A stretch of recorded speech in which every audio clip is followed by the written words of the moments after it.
Buen día, somos el equipo número 5, Dr. William Osler, conformado por Rebeca Ramírez Gastelum, Luis David Beltrán Ontiveros, Petivianey Juárez Elizalde, Mari Carmen Sánchez Morales y José Javier Mendoza Pellegrini.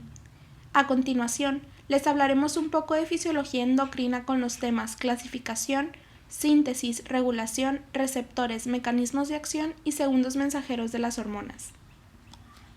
Las hormonas son mensajeros químicos del cuerpo. No obstante, hay diferentes tipos de mensajeros químicos. Entre ellos tenemos a los neurotransmisores, que son liberados por los axones terminales de las neuronas en las uniones sinápticas, y estos actúan localmente controlando las funciones nerviosas. Las hormonas endocrinas son producidas por glándulas o por células especializadas que las secretan a la sangre circulante. Estas influyen en la función de células dianas situadas en otros lugares del organismo. Las hormonas neuroendocrinas son secretadas por las neuronas hacia la sangre, influyen en las funciones de células diana de otras partes del cuerpo. Las hormonas paracrinas son secretadas por células hacia el líquido extracelular para que actúen sobre células diana vecinas de un tipo distinto. Las hormonas autocrinas son producidas por las células, pasan al líquido extracelular desde el que actúan sobre las mismas células que las fabrican. Y por último, las citocinas, que son péptidos secretados por las células hacia el líquido extracelular y pueden funcionar como hormonas autócrinas, paracrinas o endocrinas. Existen tres clases generales de hormonas: los péptidos y proteínas, que se sintetizan a partir de aminoácidos. Algunos ejemplos de estas son: de la adenohipófisis tenemos a la tirotropina, la corticotropina, la hormona del crecimiento, las gonadotropinas y la prolactina. De la neurohipófisis a la hormona antidiurética y a la oxitocina. De la tiroides a la calcitonina. Del páncreas a la insulina, el glucagón, la somatostatina. Y de las glándulas paratiroides a la paratormona. Las hormonas esteroideas derivan del colesterol. Entre ellas están de la corteza suprarrenal, el cortisol y la aldosterona, de los testículos, la testosterona, de los ovarios, el estradiol y la progesterona, y de la placenta, la progesterona, el estriol y la hormona gonadotropina coriónica humana. Las hormonas amínicas derivan del aminoácido tirosina. Unos ejemplos de ellas son: de la médula suprarrenal, la adrenalina y la noradrenalina; de la tiroides, T3 y T4, y de la glándula pineal, la melatonina. La síntesis de las hormonas peptídicas y proteicas. Los pasos de esta síntesis son: en el núcleo, el gen para la hormona es transcrito a un ARN mensajero. La traducción del ARN mensajero comienza con un péptido señal en el extremo N-terminal. La traducción cesa y el péptido señal se une a los receptores del retículo endoplásmico por medio de proteínas de acoplamiento. La traducción sigue en el retículo endoplásmico hasta que se completa la totalidad de la secuencia peptídica, es decir, la pre-prohormona. El péptido señal se elimina en el retículo endoplásmico, convirtiendo la pre-prohormona en una prohormona. La prohormona contiene la secuencia completa de la hormona más otras secuencias peptídicas que se eliminarán en una etapa final. La prohormona se transfiere al aparato de Golgi, donde es empaquetada en vesículas secretoras, en donde las enzimas proteolíticas cortan secuencias peptídicas de la hormona prohormona para producir la hormona final. La hormona final se almacena en vesículas secretoras hasta que se estimula la célula endocrina. La síntesis de las hormonas amínicas. Las hormonas amínicas son las catecolaminas y las tiroideas. Sobre la síntesis de las hormonas tiroideas hablaremos en otro video. Las catecolaminas. La síntesis. La tirosina se convierte a L-dopa por medio de la tirosina hidroxilasa. La L-dopa se convierte en dopamina por la dopa descarboxilasa. Si se encuentra dopamina beta hidroxilasa en las vesículas pequeñas del núcleo denso del terminal nervioso, la dopamina se va a convertir en noradrenalina. Y si se encuentra fenilenatolamina N-metiltransferasa, la noradrenalina se va a convertir en adrenalina. Para mantener la homeostasis, la secreción de hormonas ha de activarse y desactivarse según las necesidades del organismo. Los ajustes en las velocidades de secreción se pueden llevar a cabo mediante mecanismos neurales o mecanismos de retroalimentación. Estos son los más frecuentes y el término retroalimentación significa que algún elemento de la respuesta fisiológica a una hormona retroalimenta la glándula endocrina que secretó la hormona, cambiando así su velocidad de secreción. La retroalimentación puede ser negativa, que es el mecanismo más importante y frecuente para la regulación de la secreción hormonal, o positiva, que es muy poco común. Una retroalimentación negativa significa que alguna característica de la acción hormonal inhibe directa o indirectamente la secreción de la hormona. Hay diversos tipos de retroalimentación negativa. La retroalimentación de asa larga significa que la hormona retroalimenta toda la vía hasta el eje hipotalámico hipoficiario. La retroalimentación de asa corta significa que la hormona de la adenohipófisis retroalimenta el hipotálamo para inhibir la hormona liberadora hipotalámica.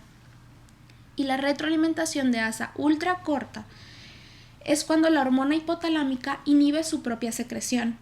El resultado neto de cualquier versión de la retroalimentación negativa es que cuando se considera que las concentraciones hormonales son adecuadas o altas, se inhibe la secreción adicional de la hormona. Cuando se considera que las concentraciones de la hormona son inadecuadas o bajas, se estimula la secreción de la hormona. En la figura se aprecia cómo el hipotálamo secreta una hormona liberadora que estimula la secreción de una hormona hipoficiaria anterior.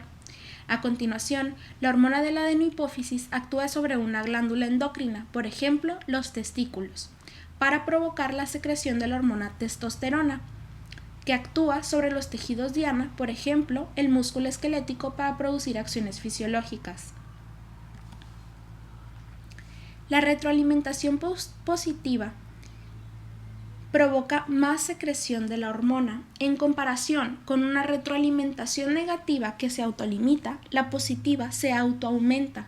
Cuando la retroalimentación positiva se produce, conduce a un fenómeno explosivo. En la figura se aprecia cómo el hipotálamo secreta una hormona liberadora que estimula la secreción de una hormona hipoficiaria anterior. A continuación, la hormona de la adenohipófisis actúa sobre una glándula endocrina, por ejemplo los ovarios, para provocar la secreción de la hormona estradiol. Así, el estradiol secretado en los ovarios actúa sobre la adenohipófisis para provocar la secreción de aún más de esta hormona. Los receptores hormonales son proteínas de gran tamaño y cada célula estimulada posee habitualmente entre 2.000 a 100.000 receptores. Los distintos tipos de receptores son los que se encuentran en o sobre la superficie de la membrana, que estos son específicos sobre todo de las hormonas proteicas y peptídicas y de las catecolaminas, los que se encuentran en el citoplasma celular, principalmente de las hormonas esteroideas, y los que se encuentran en el núcleo celular, principalmente de las hormonas tiroideas y que se cree que están unidos a uno o varios cromosomas. La regulación de los receptores hormonales puede ser por disminución o por incremento. La regulación por disminución es un mecanismo por el cual una hormona disminuye el número o la afinidad de sus receptores en un tejido diana. La finalidad de la regulación por disminución es reducir la sensibilidad del tejido diana cuando las concentraciones hormonales son elevadas durante un periodo prolongado de tiempo. La regulación por incremento es un mecanismo por el cual una hormona aumenta el número o la afinidad de sus receptores debido a las concentraciones disminuidas de una hormona durante un periodo prolongado de tiempo. Cuanto mayor sea el número de receptores para una hormona, mayor será la respuesta máxima, y cuanto mayor sea la afinidad del receptor para la hormona, mayor será la probabilidad de respuesta. Un cambio en el número o en la afinidad de los receptores recibe la denominación de regulación por disminución o incremento. El complejo hormona-receptor se acopla a proteínas efectoras por medio de proteínas de unión a la GTP. Estas proteínas efectoras son las proteínas G. Las proteínas G son una familia de proteínas ligadas a la membrana que acoplan los receptores hormonales a enzimas efectoras.